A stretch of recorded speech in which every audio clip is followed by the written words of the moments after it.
મિત્રો, ઔરંગા નદીનો કિનારો આજે ફરી આવ્યા છે. લગભગ 5 મહિના પહેલા જ્યારે અમે અહીં આવીને ન્યૂઝ બનાવી હતી, ત્યારબાદ તંત્રે ધ્યાન આપ્યું, કલેક્ટર શ્રી ભવ્ય વર્માએ ધ્યાન આપ્યું, અહીં કામકાજ શરૂ થયું.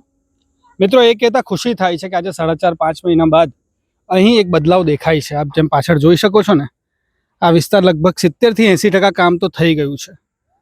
હજી અહીંયા બ્યુટિફિકેશનનું કામ પણ થશે એવી પણ માહિતી અમને મળે છે. પરંતુ એક વસ્તુ ચોક્કસ કહેવા જઈએ, આજે વર્ષોથી જે આ ઢગ અહીં થયો હતો ને, એને એક વ્યક્તિ અહીંયા આવીને સાફ કર્યો છે. એમનું નામ છે ભવ્ય વર્મા, કલેક્ટર શ્રી આપણા વલસાડના. અભિનંદન સાહેબ, થેન્ક યુ આ બદલ. પરંતુ એક સવાલ બીજો પણ છે, આટલા વર્ષો સુધી આવેલા ચીફ ઓફિસરોએ શું કર્યું? આટલા વર્ષો સુધી ચૂંટાયેલા સભ્યોએ શું કર્યું? અહીં આ ઢગ થયો જ કેમ હતો? એક કલેક્ટર આવ્યો, એણે ધ્યાન આપ્યું, અને આજે આટલું મોટું એક કામ, ઐતિહાસિક કામ હું ચોક્કસ કહીશ, ઐતિહાસિક કામ આજે અહીંયા કર્યું છે. બહારથી આવીને એક વ્યક્તિ કરી ગયો, પરંતુ અહીંના લોકો, અહીંથી ચૂંટાયેલા લોકો અને અહીંયા આવીને ચીફ ઓફિસર તરીકે ફરજ બજાવતા જે આટલા વર્ષોથી લોકો હતા, એ લોકોએ શું કર્યું? ભવ્ય વર્માજીને ફરીથી એકવાર અભિનંદન, અને આશા રાખીએ કે ભવિષ્યમાં પણ ઔરંગા નદીનો તટ આવી રીતના જ સ્વચ્છ રહે, સાફ રહે અને શ્વાસ લઈ શકે. જોઈ રહ્યા છો સત્ય ન્યૂઝ ગુજરાત. હું છું પ્રતીક.